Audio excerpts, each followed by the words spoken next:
I'm the practical one, he's the philosophical one, so I'm just going to start and say thank you, Ravane, for that very, very beautiful tribute. It's very moving, as has been this entire morning.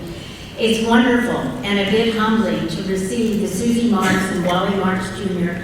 Trailblazer Award, especially in this town. Susie and her late husband, Wally, are legendary community activists at the forefront of so many pioneer social change efforts. New Ground is blessed to be included in their efforts. Al and I want to thank you and the New Ground community for this recognition. Today's event has given Alan and me the opportunity to share New Ground with so many of our family and friends who responded to our special invitation. And especially Cousin Frida Kaplan, who opened her heart and her prodigious Rolodex. We truly thank all of you for your generosity and your presence. New Ground is a young organization, but it's mighty. New Ground is small by general measures of budget, staff, and constituents, but it is huge in its vision, its impact, and its methods. It's local, focused on making pluralism a reality, not just an aspiration or a national concept. New Ground believes in hope, but knows it has to be nurtured and activated. New Ground's inspired leaders and thinkers have crafted a powerful way to seek diverse people around the table, to study, to share, and to do community service together, to become friends. It's not a little thing to build this trust and respect, but they have found a way. How do I know about this? Because of the person I most want to thank today, Alan. He's really been the trailblazer with New Ground. Yes, we are both honored and feel privileged that we could direct much needed seed support from the Philip and Muriel Berman Foundation to New Ground. But Alan is the person who, when he discovered New Ground, understood its profound possibility. He became a passionate advocate and even advisor. He has made his family proud that we are a part of New Ground. So thank you, Alan, and let's hear from your heart and mind.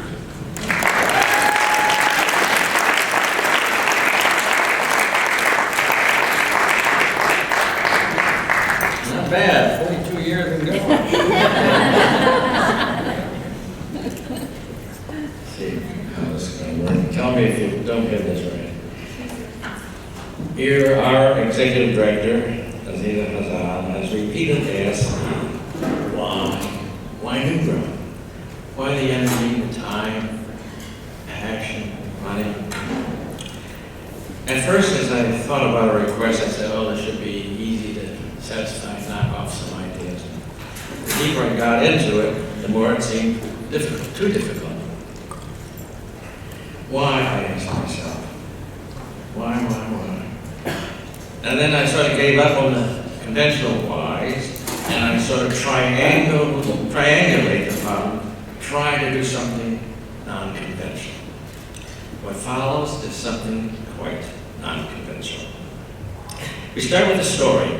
One of Nancy and our best friends, made up name of Sarah, has been the life partner with a man we call Saul. For over 10 years, Saul confided with me that the relationship was 10 years, and over the 10 years, Saul confided me that this past week, as he has often done, that the ritual experiences associated with the Jewish holidays that he and Sarah had enjoyed with us over many, many years. They had a profound effect on him. Paul was born a Christian, and early on in his life took his religion deeply seriously. But like being what it is, he was a Vietnam War veteran, marked him pretty well. A variety of critical life events led him to an emptying secularism. By the time we had met and later got to know him better, it was clear that he was a seeker, badly wanting to delve ever deeper into something meaningful, into the Jewish experience as he felt it in our household. The Jewish religion, Sarah actively Jewish for many decades, wasn't up to the journey that Saul had laid out for them together. As I had seen it, Saul was left with the deepest need of spiritual comfort. Last week, after a chance meeting on the street, Saul stopped me and thanked me once again for what I had done for him. He paused, and then in the twinkle of his eye, he blurted out, and I was really asking for this, but I didn't get what I thought I was going to get. I was instrumental in bringing him back to Christ. We both laughed, a little nervously. Later on that day, I experienced a big revelation. There was a rush of recognition. This was the classic case of unintended consequences of what we do. During the past year, while recovering from major surgery, I spent hours watching the life of our backyard garden with its birds, butterflies, and bees. Bees especially. Their endless rounds, flying here and there, or up and down and around. I was asking myself, what are they really doing, these bees? Well, obviously they were searching for food and material to continue to build and repair their hives, their homes, their structures. In it, they were gathering matter from one plant and going to another plant. And accidentally, unintentionally, they were depositing this material there. Nature, in her genius, created programs for bees while working to feed their own kind and build structures for them, were volunteering on a worldwide basis to keep the wide variety of flowers and orchards thriving. Technical word for what the bees were doing, they're doing more than this, but it was called cross-fertilization. About 6 years ago, I began to work with Louvain Firestone, recent speaker here, and tried to put some Jewish and Muslim financing together. So a Jewish and Muslim youth could side by side study their sacred texts. It was the idea of, my wife's telling me I should talk about. Talking to the microphone. Talking to the microphone. Well, I need to be corrected. See, that's why you live so long.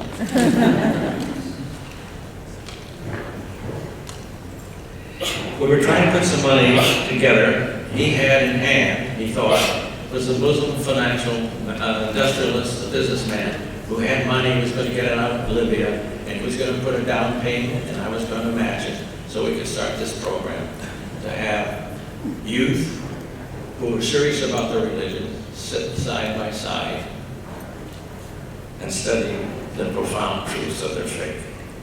Well, it didn't work. The Libyan had other programs, and he lost all of the money that he had left behind.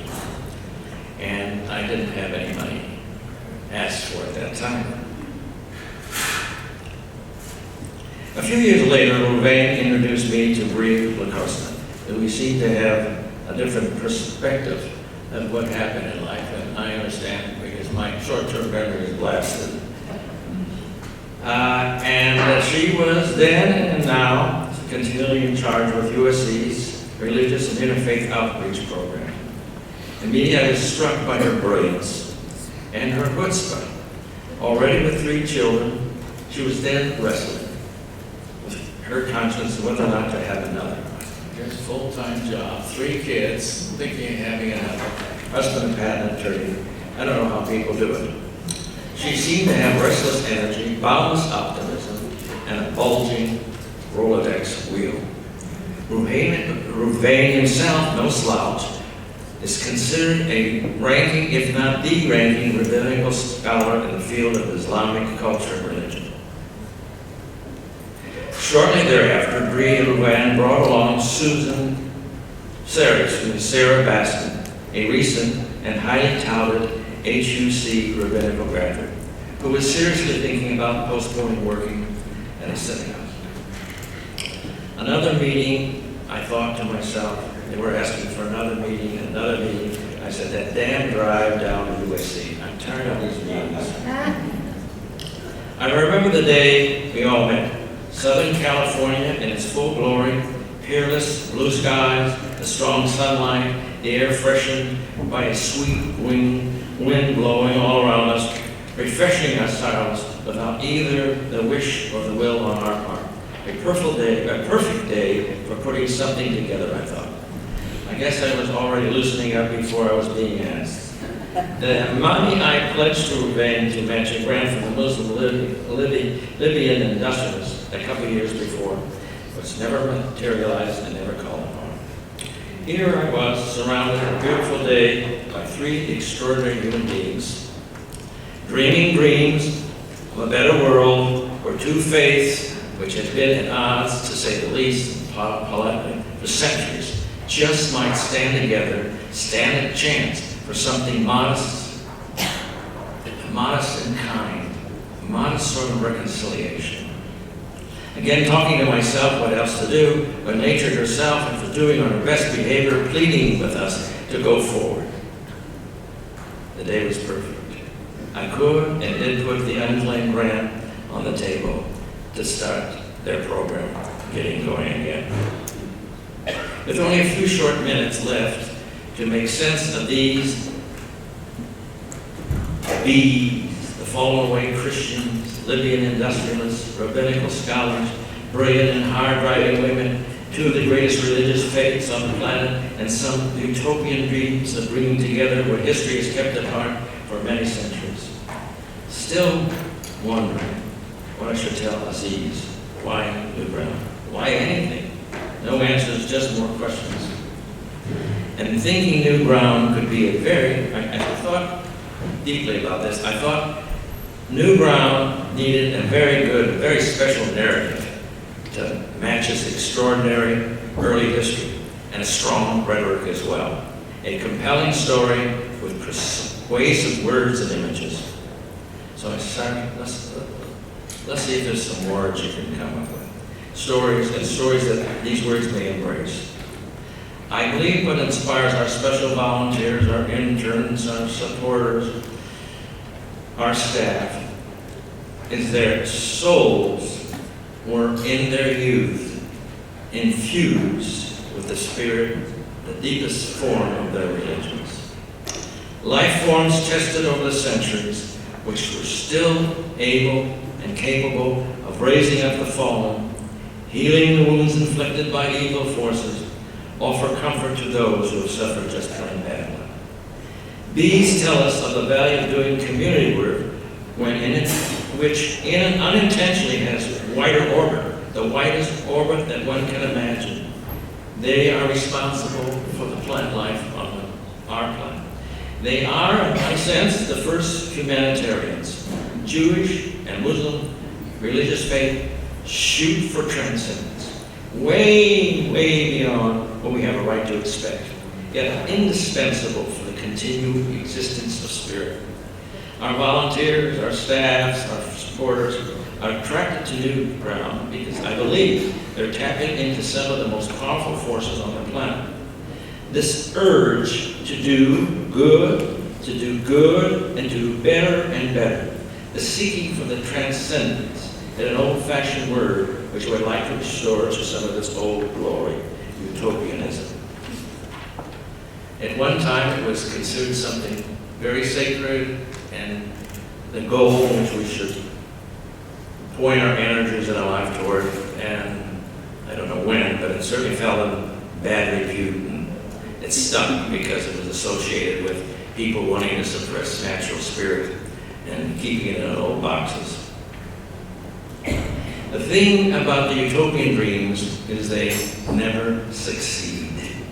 That's why we always have them. But equally as important is that they never die out. They never die out.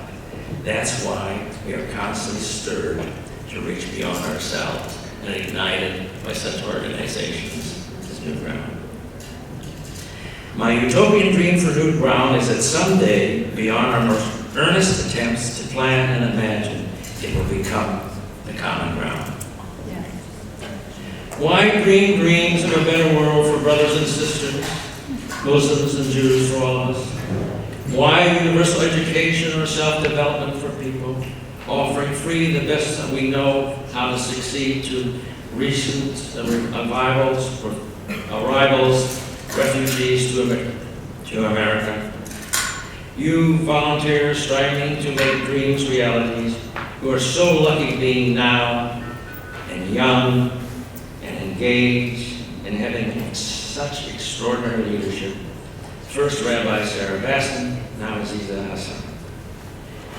To lose one gifted rabbi, one gifted leader, and replace her, one as extraordinary as Aziza, is a special mark.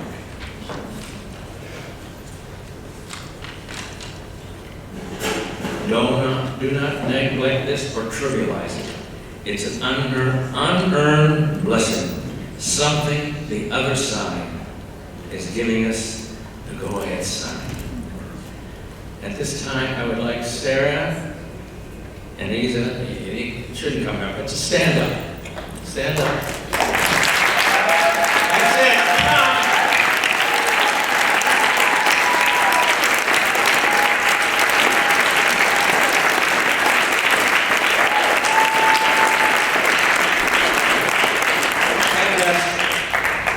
More power. Dig down and touch the great waters of your spiritual life. And if you have a place for new ground, more, please join us.